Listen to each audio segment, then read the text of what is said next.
Assalamualaikum warahmatullahi wabarakatuh. Ketemu lagi dengan Bang Kica. Apa kabar Sobat Jelata? Mudah-mudahan Anda dalam keadaan sehat dan tetap semangat. Bang Kica ingin mengupdate dulu kasus coronavirus COVID-19. Perkembangannya sampai tanggal 16 September kemarin. Akumulasi kasus naik menjadi 228.993 dan kenaikan pada tanggal 16 tersebut adalah 3.963 dan jumlah yang meninggal mencapai 9.100 orang dan 115 diantaranya adalah para dokter yang berjibaku berada di garda terdepan dalam menanggulangi para saudara-saudara kita yang terinfeksi virus COVID-19. Kita berdoa semoga para saudara-saudara kita yang telah mendahului kita agar diterima di sisinya, ditempatkan pada sebaik-baik tempat. Dan Bang Kica berharap bahwa update terakhir dari perkembangan virus COVID-19 ini hendaknya menjadi pelajaran bagi diri kita sendiri, menjadi peringatan bagi kita sendiri bahwa ini tidak main-main. Ini tidak main-main dan taruhannya adalah nyawa. Oleh karena itu, mari kita tekadkan diri kita, keluarga kita, teman-teman kita untuk disiplin mengikuti ketentuan-ketentuan dalam menjaga diri. Dan tidak bosan-bosannya Bang Kica mengingatkan diri sendiri dan kita semua. Mari selalu atau jangan lupa untuk menggunakan masker. 2. Ayo, mari jangan lupa untuk sering-sering mencuci tangan. Lalu selalu ingat untuk menjaga jarak atau personal distancing pada saat kita melakukan kontak dengan pihak ketiga. Lalu juga jika tidak penting-penting banget, tidak perlu-perlu sekali, mari kita berusaha untuk menghindari kegiatan di luar rumah. Lalu mari kita berusaha untuk menjaga asupan dan kita berusaha juga melakukan sedikit olahraga dan berjemur kalau memungkinkan. Dan yang terakhir, selalu sertakan doa bahwa semua ini terjadi karena ketentuannya dan semua ini juga bisa berakhir karena ketentuannya. Itulah ikhtiar maksimum yang bisa kita lakukan saat ini. Dan kita berharap para orang-orang atau para pemimpin kita yang mempunyai otoritas atau mempunyai kewajiban untuk melindungi kita, membawa kita ke depan pintu gerbang harapan, mudah-mudahan mereka ke depan bekerja saling bersinergi, bekerja bahu-membahu, dan serius untuk membawa bangsa ini keluar dari persoalan yang tidak kecil ini. Impact atau efek dari COVID-19 virus ini berenten dari krisis kesehatan, lalu masalah besar di bidang perekonomian, dan ujungnya adalah masalah sosial. Kita tahu bahwa berdasarkan berita yang kita baca, banyak terjadi tindakan kekerasan di masa konflik ini. Tindakan kekerasan di rumah tangga itu berujung dari kesulitan, pada umumnya ya berujung dari kesulitan perekonomian. Lalu kita juga baca terjadi banyak perceraian di beberapa kota. Dan kita berharap mudah-mudahan bangsa besar ini, bangsa yang kuat ini, bangsa yang hebat ini mampu keluar dari krisis ini. Sebenarnya Bang Kica hari ini tak hendak membahas soal COVID. Sudah 3-4 kali kita bahas soal COVID. Dan semakin kita bahas, semakin pusing dan semakin stres. Bang Kica yang hendak bahas hari ini adalah soal memilih. Ya, soal memilih. Teman-teman pernah belanja ke pasar, membeli katakanlah buah, dan kita punya kesempatan untuk katakanlah jeruk. Seringkali si penjual memberikan sampel kepada kita beberapa ruas jeruk untuk kita coba. Dan kita coba manis, dan kita lihat jeruk banyak yang ranum di keranjang tempat dia memajang, lalu kita pilih. Katakanlah kita beli 10 buah, kita yang memilih, lalu kita bawa pulang. Sampai di rumah, jeruk kita bagi ke anak, ke istri, ke orang-orang yang ada di rumah. Mereka mengambil satu-satu dan mereka coba. Dan semua reaksi mereka, katakanlah, membuat kita nggak nyaman. Kok jeruk nggak manis sih? Kok jeruknya asam? Beli di mana? Dan kita nggak percaya, lalu kita coba. Benar, ternyata asam. Dan tidak sama dengan sampel yang si pedagang berikan kepada kita. Apa yang kita lakukan jika kita menemukan atau mengalami peristiwa atau kejadian seperti itu? Jeruk kita yang memilih, kita yang membeli, kita yang mengambil keputusan, lalu kita bawa pulang, ternyata hasilnya tidak memuaskan. Paling-paling kita mengomel, paling-paling kita kesel. Lalu sisa jeruk yang ada mungkin kita buang. Selesai. Besok kita nggak mau lagi belanja ke tukang jeruk yang dimana kita merasa tertipu. Nah, tapi yang Bang Kica hendak berbagi di sini bukan soal memilih jeruk, tapi memilih pemimpin. Kita tahu bahwa di bulan Desember nanti bakal ada pilkada serentak di seluruh negeri ini. Ada ratusan gubernur, bupati, dan wali kota yang berkontestasi untuk menawarkan diri menjadi pemimpin di negeri ini. Tentu memilih pemimpin tidak sama dengan kita memilih jeruk. Kalau kita salah memilih pemimpin, apakah kita bisa membuangnya? Tentu tidak. Kalau ternyata pemimpin yang kita pilih melakukan kebijakan-kebijakannya tidak sesuai dengan yang dia janjikan, seperti pedagang jeruk yang memberi kita sampel jeruk yang manis, lalu setelah kita coba ternyata tidak, jeruknya bisa kita buang. Lalu apa jadinya?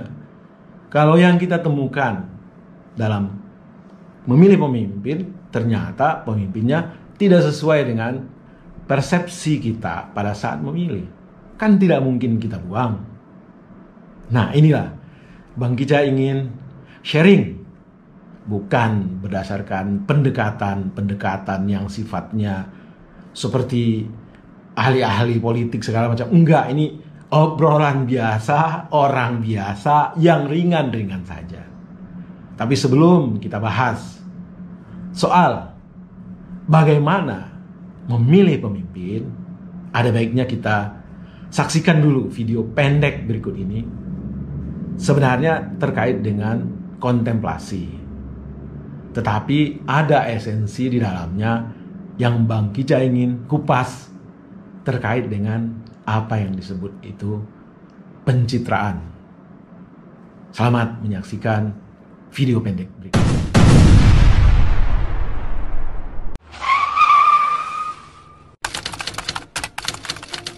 Salam sehat dan bahagia. Wahai kawan bijak bestari, aku tuturkan sebuah story. Bukan maksudnya ngerasani, tapi bahan untuk kontemplasi. Di satu titik jalan Fatmawati, rutin kulihat setiap pagi seorang pria muda berdiri badan membungkuk mencari-cari. Dengan hibah wajah memelas, baju kusam membalut badan. 1, 2 warga berwelas untuk sekadar beri recehan. Jalanan sepi, pria menepi. Rokok dibakar, asap mengepul. Dari kantongnya sesuatu berbunyi, telepon selular yang menyembul. Halo, halo, teriak sang pria, menjawab sapaan di seberang sana. Dari wajahnya dapat diduga sang kekasih hati yang menelponnya. Sang pria hanyalah contoh diri, salah gunakan akal budi, hanya untuk sesuap nasi, rela menggadai harga diri. Masih banyak sama terjadi. Cobalah lihat di lubuk hati. Taklah susah mencari-cari. Diri sendiri bolehlah jadi. Mari, lihat berbagai profesi, banyak orang tak lagi peduli. Demi lancarkan jalan rezeki, tipu sana, tipu sini. Lihat, lelaku pemuka negeri, lupa amanah dan pekerti, belaga membela negeri, padahal sedang rebutan gizi. Pesan moral cerita ini, jaga selalu harga diri. Karena hidup hanya sekali. Rugi jika tidak berarti. Sobat Jelata, setelah menyaksikan video pendek tersebut, apa yang bisa kalian tangkap dari syair pendek tentang kontemplasi di video tersebut? Ya, ada penggambaran seorang pria muda yang membungkuk, yang membuat dirinya patut dikasihani, menghibah-hibah wajahnya, compang-camping bajunya. Dan ada sisi lain yang dilihat atau ditangkap oleh si pembuat syair itu, bahwa sang pria ternyata pada saat kendaraan tidak ramai atau lampu merah telah berhenti, dia pinggirkan dirinya dan dia merokok, dan terlihat bahwa dia sebenarnya sehat-sehat saja, dan bahkan dia punya telepon seluler. Artinya apa? Artinya ada satu keadaan yang dilakukan oleh si pria tersebut, membuat dirinya, mencitrakan dirinya seolah-olah orang yang susah, orang yang patut dikasihani, dan tujuannya adalah agar para pengemudi yang lewat merasa hibah, merasa kasihan, dan terpanggil untuk memberikan sedikit recehan. Jadi jelas di sini bahwa motivasi sang pria ini adalah uang, dan cara yang dia tempuh adalah mencitrakan dirinya sebagai sosok tak berdaya, manusia yang patut dikasihani, dan sasarannya adalah orang yang lewat, para pengemudi yang lewat. Nah, apa kaitannya dengan pilkada? Wow, itulah pertanyaan yang harus Bang Kichat coba jawab.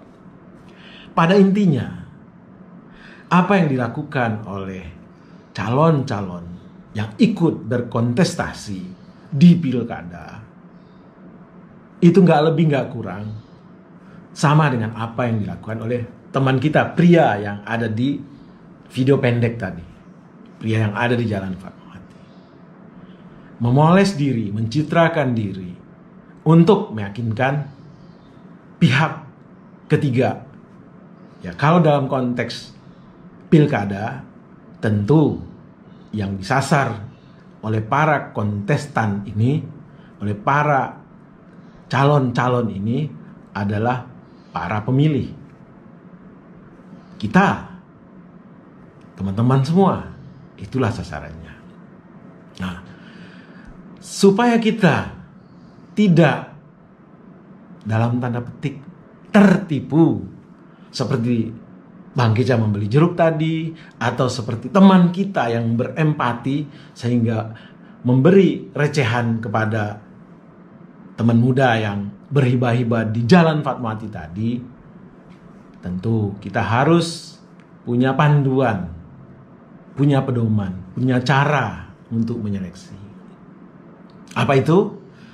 Ya, ini sekali lagi bukan berdasarkan apa yang pelajari orang di sekolah-sekolah, di akademi-akademi, di universitas tidak. Ini hanya obrolan biasa, orang biasa yang biasa-biasa saja. Jadi mohon dipahami, ini hanya omongan bebas dan lepas. Mari kita lihat apa yang mengundang seseorang, merangsang seseorang, memotivasi seseorang untuk mengajukan diri sebagai seorang pemimpin. Nah, dalam pandangan Bang Keja, itu motivasi itu ada 3. 1, motif ekonomi. Apa itu motif ekonomi? Dia ingin memperbaiki keadaan hidupnya saat ini menjadi lebih baik. Dan dia menganggap bahwa dengan menjadi seorang entah gubernur, entah bupati, entah wali kota, dia yakin bahwa dia bisa merubah hidupnya. Itu 1, motif ekonomi. 2, motif aktualisasi diri. Nah, motif aktualisasi diri ini biasanya itu akan dilakukan oleh seseorang pada saat sebenarnya secara ekonomi dia sudah merdeka. Jadi ini adalah puncak capaian yang dia ingin berada di sana. Dan itu berdasarkan teori Maslow itu adalah pucuk dari piramida. Jadi ingin berada di panggung, ingin dihargai masyarakat, ingin mempunyai legacy, ingin dikenang sebagai orang yang baik segala macam. Itu yang kedua. Dan motivasi yang ketiga adalah, nah ini motivasi yang langka di negeri kita, adalah motivasi ibadah. Jadi menjadi pemimpin bagian keterpanggilan dia untuk memperbaiki keadaan. Dan dia bukan asal maju. Dia punya konsep, dia punya kapasitas, dia punya kemampuan, dan dia coba tawarkan dirinya. Dan itu bukan karena uang, bukan karena ingin dapat panggung, tidak, semata-mata karena dia ingin beribadah, memenuhi kewajibannya kepada Sang Kholik, Sang Pencipta. Dan ini amat langka. Lalu bagaimana kita tahu bahwa apa yang menjadi motivasi para pemimpin tersebut? Bukankah motivasi niat ada di dalam hati? Dan tak ada satupun ilmu yang bisa mendengar, menguping, atau tidak ada satupun teknologi yang bisa menjajak, menelusuri, mencari tahu apa niat yang ada dalam hati seseorang. Betul, mustahil kita tahu apa yang menjadi niat seseorang itu maju menjadi seorang pemimpin. Tapi ada cara untuk kita menyeleksinya, minimal mengurangi risiko salah pilih, mengurangi risiko tertipu. Kenapa? Karena sekarang ini di zaman viral media ini, di zaman semua apapun bisa tersebar dengan masif, dan di zaman dimana kita terkagum-kagum dengan tampilan visual, padahal itu tipu daya. Banyak kita lihat misalnya pada saat-saat seperti ini, para calon pemimpin itu mencitrakan dirinya bak orang soleh. Dari tampilan fisik, pakai peci, baju koko, sarung di sini, lalu gambarnya terpampang di santero negeri dengan baliho-baliho besar, dengan wajah yang berkaca-kaca, bersinar, berbinar, dengan pakaian yang juga seperti seorang soleh. Lalu dia melakukan kegiatan-kegiatan yang seperti seolah-olah seperti rakyat, pergi ke sawah, ke majelis taklim, warung-warung, bahkan masuk gorong-gorong. Intinya semua dilakukan untuk membuat citra diri tidak berjarak dengan pemilih. Citra diri adalah bagian dari I am a part of you. So choose me, vote me. Itu yang mereka lakukan. Nah, bagaimana kita tahu apakah tindakan ini autentik atau pencitraan? Itu bagaimana kita tahu? Nah, sekarang dengan kemajuan teknologi amat tidak susah bagi kita untuk mencari tahu tentang latar belakang atau bahasa teknologinya jejak digital dari calon pemimpin tersebut. Mari kita, kalau dia mensosokkan, menampilkan diri sebagai sosok pengusaha, maka kita cari tahu apa usahanya. Kalau memang ada usahanya, apakah memang skala usahanya itu bagus apa tidak? Berapa orang karyawannya? Apa yang telah dilakukannya terhadap lingkungan tempat usahanya? Kalau dia memperlakukan diri sebagai seorang orang pintar, orang hebat, orang soleh, ya cari tahu hebatnya di mana, pintarnya di mana, apa buku yang telah dia terbitkan, apa organisasi sosial kemasyarakatan yang dia telah pimpin. Kalau dia tokoh agama, apa kapasitas dia, di mana pendidikannya, apakah dia punya jamaah segala macam gitu. Intinya cari tahu jejak dari smartphone. Kalau kita nggak punya smartphone, kita bertanya, siapa sih ini? Kalau misalnya kita tahu dia sangat royal, mencitrakan diri seperti seorang orang sukses, sumbang ke majelis taklim, sumbang ke pemuda, sumbang ke masyarakat segala macam, dengan seperti unlimited dia punya rupiah. Tapi begitu kita jejak, ternyata dia tidak mempunyai apapun unit usaha yang bisa memfunding apa yang dia lakukan sekarang. Artinya apa? Artinya ada orang lain di belakang dia. Ada investor. Nah, orang-orang yang seperti ini kalau terpilih, dia udah pasti punya kewajiban kepada investor.